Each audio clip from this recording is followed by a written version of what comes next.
Et ce jour-là, bien triste, il est allé plus loin que d'habitude encore. Et comme il longeait un oued à sécher, il eut l'impression d'une présence. Il releva la tête et devant lui, il vit un arbre, invraisemblable, un arbre. Et un arbre d'une hauteur vertigineuse avec un tronc énorme. Il a cru à un mirage. Alors il s'est avancé. Mais au fur et à mesure qu'il s'avançait, l'arbre se rapprochait. Et il arriva jusqu'à le toucher. Et lorsqu'il put toucher son écorce, lorsqu'il put toucher son tronc, il sentit une joie immense monter à l'intérieur de son corps. Il allait pouvoir vivre. Il allait pouvoir nourrir sa famille. Il n'avait plus à compter, il n'avait plus qu'à travailler. Retrousser les manches et c'était tout. Donc notre petit bonhomme a posé sa corde pour lier les fagots. Il a pris sa hache courageusement. Il s'est campé devant l'énorme tronc et il s'est préparé à frapper.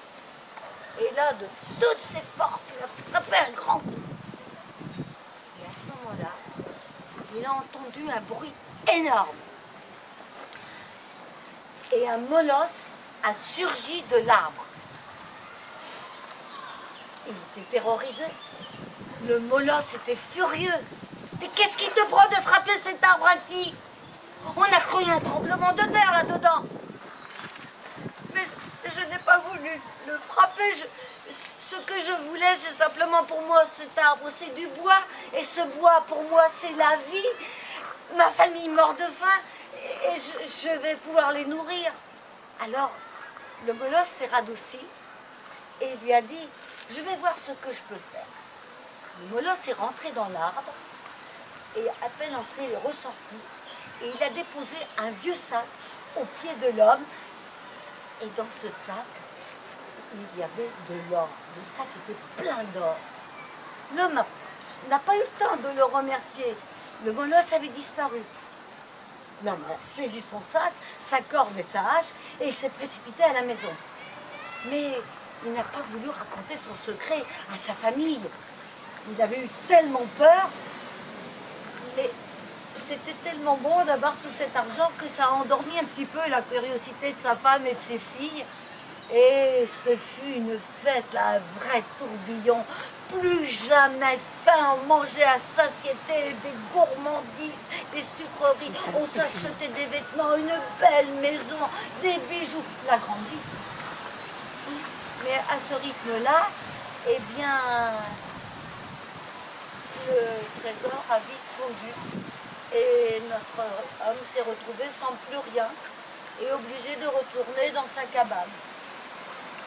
Il s'en est pris à lui-même. Ce n'était pas un homme qui allait pleurnicher. Il est reparti dans le désert et il s'est dit, bon ben maintenant je retourne et puis je dois recommencer à faire des fagots. Mais ça devenait de plus en plus difficile. Et tous les jours, bien sûr, il pensait à son arbre. Et puis un jour, il n'y tint plus et il retourna jusqu'à l'arbre. Et là, il se prépara et il frappa. Là, le molosse bondit hors de l'arbre, plus furieux que jamais, il lui dit, mais c'est encore toi? Mais je t'avais dit que c'était terminé. Et l'homme lui dit, mais, écoute, je t'en supplie, pardonne-moi, mais tu sais, nous n'avons pas été raisonnables. On n'a jamais eu d'argent, on a cru que ça ne finirait jamais, qu'on avait un trésor et qu'on l'avait pour toute la vie. Donc on a dépensé, et puis maintenant on n'a plus rien. Et ma femme et mes filles se meurent. Alors le molosse lui a dit, écoute, je vais voir ce que je peux faire pour toi, je vais aller voir mon maître.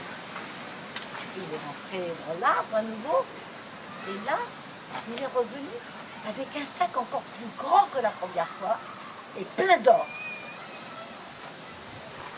L'homme a pris le sac et il lui a dit, tu sais, tu ne reviens pas, hein?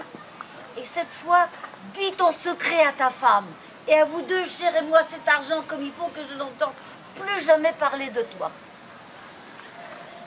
L'homme est retourné, il a raconté à sa femme, qu'il a écouté attentivement, et qui lui a dit, mais si est si riche, le maître de ton molosse, là. Pourquoi est-ce que nous ne lui offririons pas une de nos filles? Non, moi je n'y retourne pas. Mais elle a tellement insisté, vous savez, avec ce que femme veut, et notre homme y est retourné. À peine avait-il frappé que le molosse était ressorti. Il a cru qu'il allait se faire avaler, le pauvre homme. Mais non. Il a pu bégayer. Je viens t'offrir offrir une de mes filles à ton maître. Le molosse était tout hébété. Mais du coup, il n'en revenait pas. Il est rentré dans l'arbre. Il est revenu, il a dit la cadette. Et c'est ainsi qu'Ambre, la cadette, s'est retrouvée à l'intérieur de l'arbre, au pays des djinns. Et là, elle avait tellement peur qu'elle avait fermé ses yeux, mais à sa grande surprise, elle n'a senti aucune douleur quand elle a pénétré dans l'arbre. Puis elle a ouvert les yeux, elle a découvert un monde sans ciel, ni soleil, ni qui baignait dans une espèce de brume laiteuse, lumineuse, avec des êtres qui allaient, venaient, entraient, sortaient des maisons qui ressemblaient comme aux racines des pneumatophores que vous voyez là-bas, et qui étaient adaptées pour chacun. Ces êtres étaient vêtus de feuilles, ils allaient pieds nus sur la mousse, et un de ces êtres, une femme, s'est avancée vers elle et lui a dit « Bienvenue chez nous, Ambre, voilà ta maison. » Et elle lui a montré une maison un peu informe, mais plus grande que les autres. Et elle lui a dit, dorénavant, tu es la première humaine à venir vivre chez les djinns. Les êtres, des esprits qui peuvent habiter en toutes choses. Nos pouvoirs sont immenses. Et tu es mariée avec notre prince, Nour. Nour signifie lumière. Lumière parce qu'il est plus beau que tout ce qu'on peut imaginer. Nul être au monde n'est plus beau que lui. Mais attention, ne le contrarie, ne le blesse jamais. Parce que ses frères veillent sur lui et s'il arrivait quelque chose, ils t'en voudraient à mort. Et elle disparut. Et avec elle, tous les êtres, tous les djinns qui étaient là, disparurent aussi. Et Ambre connut la solitude. Mais à sa grande surprise, il lui suffisait de penser à quelque chose pour que ça se réalise. Elle avait envie d'être transportée près de ses parents, elle y était, et ainsi de suite. Donc les journées passaient très vite. Et tous les soirs, à la tombée de la nuit, Nour arrivait, il éteignait la petite lampe à huile, de sorte qu'elle ne pouvait pas voir son visage, et immédiatement il lui disait, avec une voix douce et chaude, « Comment s'est passée ta journée ?» Et elle racontait. Elle était intarissable. Et chaque nuit, chaque soir, elle l'attendait davantage. Elle en était de plus en plus éprise. Mais quand elle allait voir ses parents étaient très intrigués quand même. Être la femme d'un homme dont on n'a jamais vu le visage, après des mois, comment est-ce possible? Mais tu devrais essayer de le voir. On va te donner une lampe qui ressemble à celle-là, et puis quand il dormira, tu la prendras, tu la cacheras, tu l'allumeras, et quand il dormira, tu le regarderas. Elle ne voulait pas. Et puis un jour, elle a cédé. Et cette nuit-là, elle a découvert la beauté de son mari. Oh là là. C'est vrai qu'il était beau. Elle ne se lassait pas de le regarder. Et puis, à force de le regarder, elle a vu sur sa poitrine une petite chaîne avec une clé et un cadenas. Ça l'a amusée. Elle a tourné la clé dans le cadenas.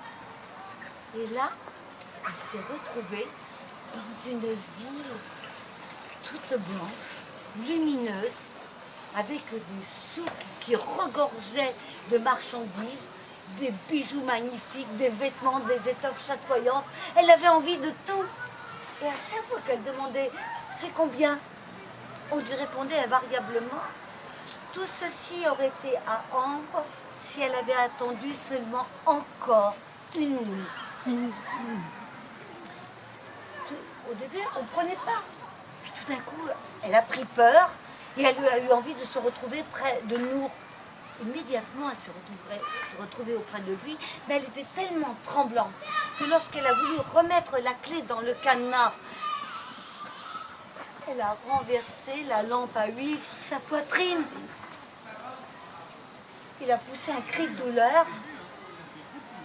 Il l'a regardée et il lui a dit, tu m'as trahi. Si tu avais attendu seulement une nuit, tu aurais été mienne et tout ce que je possède t'aurait appartenu. Mais là, je te répudie. Tu ne pourras revenir que lorsque tu auras usé 7 paires de chaussures et émoussé 7 couteaux.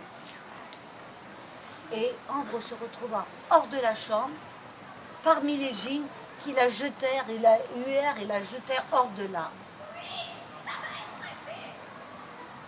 Elle était désespérée. Elle n'avait plus qu'une idée, guérir Nour.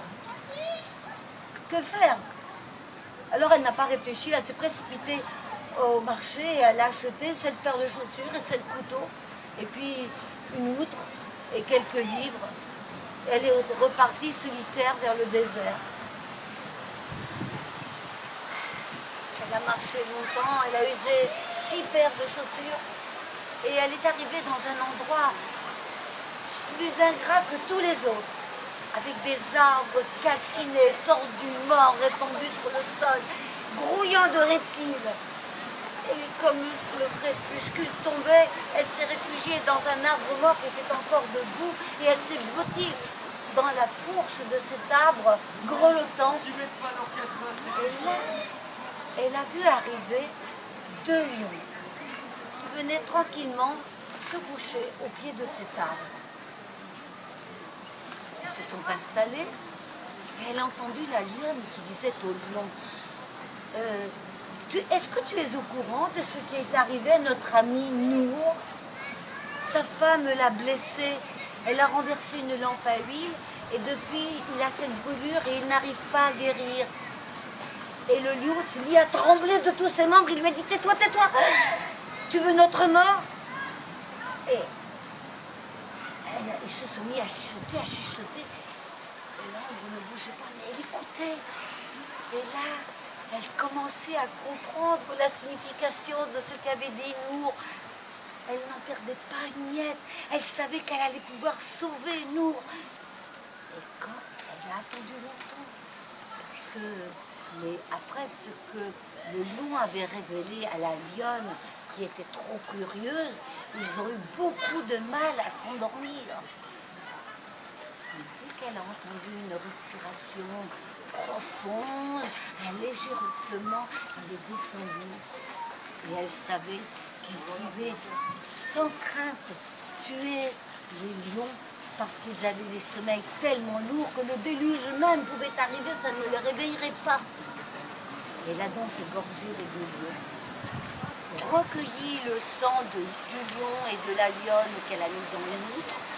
Elle les a dépecés, elle a pris la graisse qu'elle a mis dans son baluchon et elle est partie vers la civilisation. Et là, quand elle est arrivée sur le marché, avec sa dernière pièce d'or, elle s'est achetée un vêtement d'homme et ainsi déguisée, elle a crié « Je suis médecin, qui a besoin de mes services ?»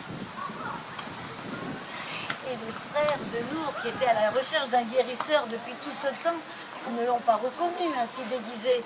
Et lui ont dit, mais tu peux guérir n'importe quoi? Mais bien sûr. Alors ils l'ont emmené au chevet de Nour. Et là, elle a demandé tout ce dont elle avait besoin pour fabriquer l'onguent qui guérirait Nour. Donc elle a demandé une marmite en cuivre neuve, une cuillère en bois et une plume d'oiseau. Elle a mis le sang et la graisse dans la marmite, elle a tourné avec la cuillère en bois. Et elle a passé l'onguent sur la blessure de Nour avec la plume d'oiseau. Quand elle a retiré la fine pellicule, il ne restait surpris de ne plus avoir mal et s'est réveillé. Ah, il a dit que vive celui qui m'a ressuscité et que meure celui qui m'a tué. Et elle a ri et elle lui a dit celui qui t'a tué, c'est celui qui t'a guéri. Il a regardé, mais oui, il la reconnaissait. Heureuse, il n'en revenait pas, il a posé 1000 questions et elle voyait toute son admiration. Nour a eu un nuage qui est passé, il a dit mais tu sais, il faut que j'aille dormir frère, parce qu'ils ne te pardonneront jamais. Il faut que j'aille leur parler et leur promettre de ne pas de te protéger. Et c'est ainsi d'aller voir ses frères qui ont promis, dans la joie des retrouvailles, ils ont promis à Nour tout ce qu'ils voulaient. Mais malheureusement, heureusement, Nour se méfiait. Et dès qu'il avait le dos tourné, ils ont fait subir, je ne vous raconterai pas ça maintenant parce que c'est trop, mais des épreuves invraisemblables à cette malheureuse Ambre. Heureusement que Nour était là pour l'aider, sinon elle n'aurait jamais réussi. Et la dernière fois, il voulait vraiment sa mort. Et alors qu'elle avait réussi la dernière épreuve, ils allaient la précipiter dans un puits. Nour est apparu et leur a dit « Je croyais qu'il n'y avait pas pire que les hommes, mais vous avez une âme encore plus basse qu'eux. Je ne suis plus votre prince. Je n'habite plus avec les djinns. Vous n'êtes plus mes frères. Je renonce à tous mes pouvoirs. Et je pars vivre parmi les hommes. » Et c'est ainsi que Nour et Ambre vécurent parmi les hommes. Ils ne firent pas de merveilles, mais on dit qu'ils eurent beaucoup d'enfants et que ces enfants héritèrent de tout ce qu'il y avait de meilleur chez les hommes et ce qu'il y avait de meilleur chez les djinns. Et ils ont eu une nombreuse descendance qui existe encore aujourd'hui. Et regardez bien, si vous savez regarder tous les êtres qui sont autour de vous, vous verrez, il y a des gens qui vous font du bien. Et voilà.